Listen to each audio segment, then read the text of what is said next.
بہت غور سے جملہ سننا. فیصلے کے سال آ رہے. اب دنیا کی زندگی میں زیادہ وقت باقی نہیں, پوری دنیا کی زندگی میں زیادہ وقت باقی نہیں. اب فیصلے کے دن آ رہے ہیں.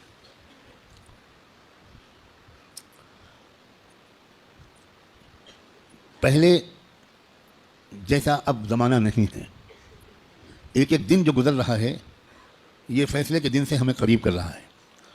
اور فیصلے کے دن کی جو سب سے بڑی علامت ہے جب فیصلے کا دن قریب ہے وہ ہے فلسطین کے حالات.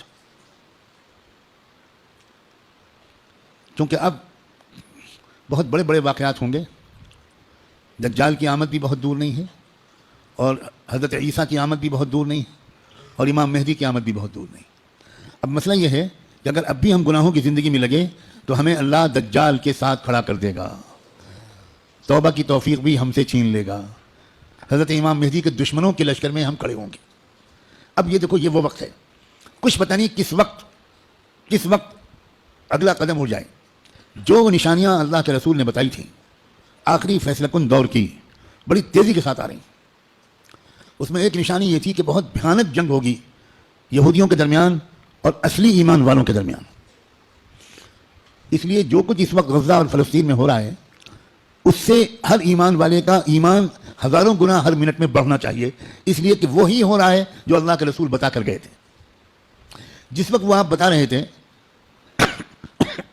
اس وقت تو فلسطین میں کوئی مسلمان تھا ہی نہیں, اور آپ یہ بتا رہے ہیں کہ ایک بھیانک جنگ ہوگی, خطرناک جنگ ہوگی, یہودیوں اور ایمان والوں کے مابین ایک خطرناک جنگ ہوگی. آپ بتا رہے ہیں کہ ایک علاقہ ہوگا جہاں سچے پکے مومن جان دے رہے ہوں گے اور جان لے رہے ہوں گے, قربانیاں دے رہے ہوں گے. مسجد اقصیٰ کی حفاظت میں نوجوان جوک در جوک شہید ہو رہے ہوں گے.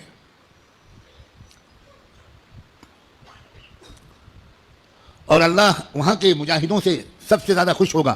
اصلی ایمان والے وہیں پر ہوں گے. یہاں تک کہ جب صحابہ نے پوچھا کہ یہ لوگ جن کے بارے میں آپ کہہ رہے ہیں سچے پکے مومن, یہ کہاں ہوں گے؟ آپ نے فرمایا یہ بیت المقدس اور اس کے چاروں طرف ہوں گے, مسجد اقصیٰ اور اس کے چاروں طرف ہوں گے.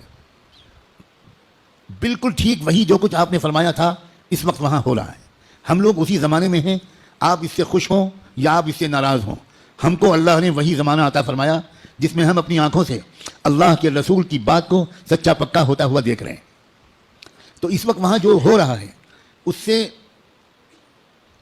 ہر لمحے ایمان کو بڑھنا چاہیے ہمارے. یہ ہمارا ایمان کی مضبوطی کی وجہ. لوگ الٹا سمجھ رہے ہیں یہ جو کچھ وہاں پر ہو رہا ہے اس سے خوف اس کے دل میں آ رہا ہے جو سمجھا ہوا نہیں ہے, ڈر وہ رہا ہے جو سمجھا ہوا نہیں ہے. لیکن جو سمجھا ہوا ہے قرآن و حدیث کو, اللہ کے رسول کی باتوں کو, وہ یہ کہہ رہا ہے کہ یہی تو وہ فرمایا تھا اللہ کے رسول نے, جو ہو رہا ہے وہی ہو رہا ہے جو اللہ کے رسول فرما کر گئے تھے. اس کا مطلب یہ ہے کہ آپ کی نبوت برحق ہے, آپ سچے رسول ہیں.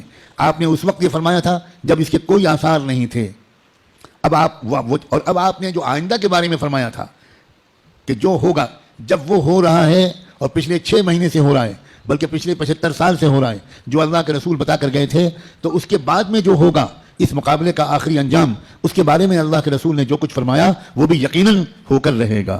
اور وہ کیا ہوگا؟ وہ یہ ہوگا کہ اللہ کے کلمے کا بول بالا وہاں سے پھیلنا شروع ہو کر پورے عالم کی ہر کچی پکے گھر میں اللہ کا کلمہ داخل ہوگا.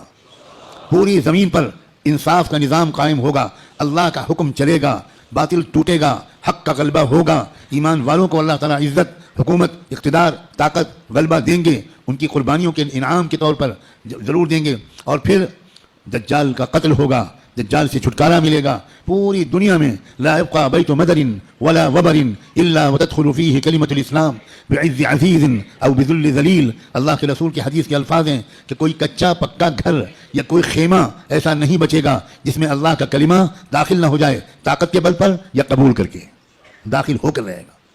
اس لیے لوگوں یہ بہت چوکنا رہ کر جینے والا زمانہ ہے. اگر اسی طرح غفلت میں رہے جس طرح آپ تک جی رہے ہیں تو ہمیں خبر بھی نہیں ہوگی, اور اللہ کی طرف سے فیصلہ ہو چکا ہوگا کہ اس نالائق, فاسق, فاجر, خطاکار, گنہگار مسلمان کو میں دجال کا ساتھی بناؤں گا. یہ امام مہدی کا ساتھی نہیں بنے گا، یہ حق کا ساتھی نہیں بنے گا، یہ سچ اور انصاف کا ساتھی نہیں بنے گا، یہ مظلوموں کا خادم نہیں بنے گا، یہ ظالموں کا ایجنٹ بنے گا، یہ ظالموں کا مخبر بنے گا، یہ ظالموں کا دلال بنے گا، 4 پیسے کے لیے تھانے پہ جا کر مخبری کرے گا۔ یہ فیصلہ کسی لمحے ہم میں سے کسی کے بارے میں ہو سکتا ہے۔ یاد رکھنا، میں نے اللہ کی توفیق سے اپنی بساط کے مطابق بہت لمبی بات کو چند جملوں میں سمیٹ کر آپ کے سامنے رکھ دیا ہے۔ قسم کھا کے کہتا ہوں، اس میں ذرا بھی مبالغہ نہیں ہے، فیصلے کا دن قریب ہے۔ اب اگر گناہوں کی طرف واپس لوٹے، اب اگر پچھلی زندگی کی طرف واپس لوٹے، جن غلطیوں کو چھوڑنے کا فیصلہ کیا ہے، بار بار اللہ تعالیٰ سے عہد کیا ہے، بار بار رو رو کر انفرادی اور اجتماعی طور پر یہ ارادہ کیا ہے کہ اب گناہ کی طرف واپس نہیں جائیں گے، دوستو اب اگر واپس گئے تو پتہ نہیں پھر دوبارہ توبہ نصیب ہوگی کہ نہیں، کیونکہ یہ جو دن اب آ گیا زمانہ، اس زمانے کو پہچاننا علماء کا فرض ہے۔ علماء کی ذمہ داری ہے کہ وہ اس دور کو پہچانیں۔ پچھلے دور کی روایتی باتوں سے کام نہیں چلے گا، اب آپ کو اکابر علماء کے پاس رہنا پڑے گا، کچھ مہینے گزارنے پڑیں گے، تربیت لینی پڑے گی، ان کا اعتماد حاصل کرنا پڑے گا۔ جب اعتماد ہوگا تب وہ آپ کو خاص باتیں بتائیں گے، تب وہ آپ کو اپنے سینے کا علم منتقل کریں گے، تب آپ کو وہ امانت سونپیں گے، آپ کو ایک ذمہ داری سونپیں گے کہ بھئی کس طرح امت کے عوام اور خواص کو، امت کے مردوں اور عورتوں کو، اور خاص طور پر امت کے نوجوانوں کو کس طرح سنبھالنا ہے۔ سب سے زیادہ بنیادی بات اس وقت مجھ کو اپنے سے بھی کہنی ہے اور آپ سے بھی، وہ ہے استقامت۔ اب جمنا ہے، کہو انشاءاللہ۔ اب تقوی پر جمنا ہے، اب اللہ کی اطاعت پر جمنا ہے، اب گناہوں سے دور رہنا ہے، اور جیسے کوئی غلطی ہو جائے سب کام چھوڑ کے اللہ سے معافی مانگنی، دیر نہیں کرنی، کیونکہ پل پل یہ خطرہ ہے۔ جو واقعی زمانے کے تقاضوں سے واقف لوگ ہیں، وہ ہر وقت ان کا دل اس وقت فلسطین کی طرف لگا رہتا ہے، اور اس لیے کہ وہ بار بار تازہ ترین وہاں کی خبریں جاننا چاہتے ہیں کہ کہیں دجال آ تو نہیں گیا، کہیں کوئی ایسا دعویٰ تو نہیں ہو گیا۔ یہ غفلت کے ساتھ زندگی کے دن نہیں ہیں، غفلت کے ساتھ گزارنے والے دن نہیں ہیں، یہ بہت ہوشیاری کے دن ہیں۔ اور یہ بھی یاد رکھنا، الٹے سیدھے مقرروں اور مولویوں، الٹے سیدھے جو اپنے آپ کو عالم کہتے ہیں اور ہیں وہ جاہل، ان کی باتوں کے چکر میں مت آنا۔ وہ طرح طرح کی باتیں تم کو بتا کر تم کو غلط راستے پر لے جائیں گے۔ جو سچے پکے اکابرین ہیں، بڑے بڑے بزرگوں کی صحبت یافتہ، قرآن مجید کے مفسر، قرآن کو گہرائی سے سمجھنے والے، اللہ کے رسول کی منشا کو سمجھنے والے، پوری زندگی کے 24 گھنٹے اللہ کے دین کی خدمت میں گزارنے والے، جن پر وقت کے سارے بزرگوں نے اعتماد کا اظہار کیا، ان کی بات ماننا ہے۔ ورنہ سوشل میڈیا پہ جاؤ تو 50 انجینئر ملیں گے، اور 50 ڈاکٹر ملیں گے، اور 50 طرح طرح کے لوگ ملیں گے جو اسلامی پروگرام چلا رہے ہیں۔ ہمارے نوجوانوں کو نہیں معلوم کہ اسلام کی ویب سائٹس کے نام سے جو ویب سائٹس چل رہی ہیں، اس میں سے تقریباً 70% یہودیوں کی ویب سائٹس ہیں، اور باقی قادیانیوں کی ویب سائٹس ہیں، کچھ ہمارے ملک کے ہندوؤں کی ویب سائٹس ہیں جو اسلام کے نام پر چل رہی ہیں، اور اس میں قرآن کا درس ہوتا ہے، احادیث کا درس ہوتا ہے، مسئلے بتائے جاتے ہیں، اور ہمارے نوجوان وہ بیچارے بجائے علماء سے جڑنے کے وہ سوشل میڈیا سے مسئلے معلوم کرتے ہیں۔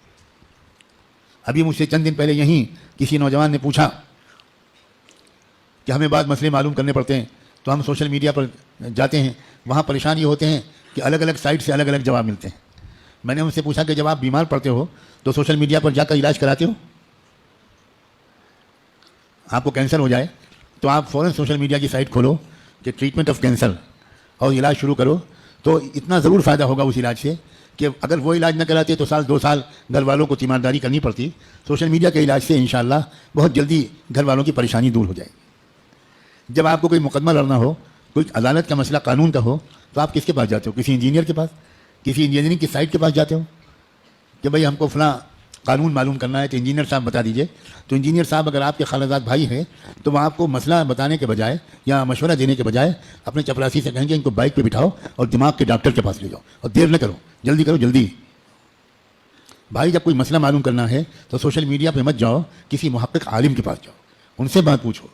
اس لیے موجودہ زمانہ کیا ہے، یہ دور فتن کیا ہے، کس کس ترتیب سے فتنے آنے والے ہیں، کیا ہونے والا ہے، دنیا بھر کے حالات کیا علامتیں دکھا رہے ہیں، کیا آثار ظاہر ہو رہے ہیں، بر صغیر ہند و پاک میں کیا تبدیلیاں ہو رہی ہیں، سرزمین فلسطین میں کیا حادثے رونما ہو رہے ہیں، عالم عرب میں کیسے مشرک لوگوں کا قبضہ ہو گیا ہے، عرب حکومتیں اس وقت مندروں کا افتتاح اپنے عرب ملکوں میں کرا رہی ہیں، مندروں میں بیٹھ کر افطار پارٹیاں ہو رہی ہیں، عرب حکام کس طرح اس وقت مشرکانہ نعرے بلند کر رہے ہیں، یہ سب آخری زمانے کی علامتیں ہیں۔ اللہ کے رسول یہ تک فرما گئے تھے کہ قیامت اس وقت تک قائم نہیں ہو سکتی جب تک جزیرے عرب میں بت پرستی پھر سے نہ شروع ہو جائے۔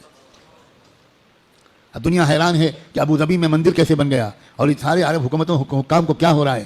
دنیا حیران ہے کہ سعودی عرب کے شہزادہ محمد ابن سلمان اس قدر کافرانہ، فاسقانہ، گمراہانہ عقائد اور اعمال میں کیسے پھنس گیا. دنیا اس لیے حیران ہے کہ دنیا کو نہیں خبر تھی کہ یہ سب بتا چکے ہیں محمد الرسول اللہ صلی اللہ علیہ وآلہ وسلم. یاد رکھنا بھارت کے مسلمانوں، ہم محمد ابن سلمان پر ایمان نہیں لائے ہیں، ہم محمد ابن عبداللہ صلی اللہ علیہ وآلہ وسلم پر ایمان لائے. ہمارا کسی حکومت سے کوئی تعلق نہیں. اے سعودی حکومت کے گمراہ بادشاہوں، اے دبئی اور ابوظبی کے گمراہ حکمرانوں، ہمارا تم سے کوئی تعلق نہیں. ہمارا تعلق محمد مصطفیٰ احمد مجتبیٰ سے ہے، ہمارا تعلق قرآن سے ہے، ہمارا تعلق حدیث سے ہے، ہمارا تعلق حرم شریف کے جدید ہوٹلوں سے نہیں ہے، ہمارا تعلق مکے اور مدینے کے ان یادوں سے ہے، ان واقعات سے ہے جن کا سلسلہ شروع ہوا تھا محمد الرسول اللہ کی پیدائش سے، اور اس کے بعد نبوت سے، اور اس کے بعد ہجرت سے، بعثت سے، ہجرت سے، اور پھر اس کے بعد بدر سے، احد سے، حنین سے، احزاب سے، قادسیہ سے، یرموک سے. ہمارا تعلق ابوبکر صدیق سے ہے. ہمارا تعلق تم سعودی بادشاہوں سے اور حکمرانوں سے نہیں ہو. بھارت کے حکمران کسی عرب حکومت کے نمائندے نہیں ہیں. بھارت کے عوام مسلمان کسی بھی عرب حکمراں کے نمائندے نہیں ہیں. بھارت کے مسلمان غلام ہیں محمد الرسول اللہ. ہمارا رشتہ سیدھا ان سے ہے. ہم تمہارے محتاج بالکل نہیں ہیں، قطعاً نہیں ہیں. تم غلط کرو گے تو ہم غلط کہیں گے. ہمیں اس بات کا کوئی اندیشہ نہیں ہے کہ تم ہمارا ویزا بند کر دو گے، تم ہماری حاضری اس جگہ بند کر دو گے. سب کچھ اللہ کے ہاتھ میں ہے. ہمارا تعلق ایمان سے، قرآن سے. اپنے بزرگوں سے مضبوط ہونا چاہیے. بار بار کہہ رہا ہوں، کتابوں کا مطالعہ بڑھنا چاہیے. مجھے تم سے سخت شکایت ہے، اور میں اللہ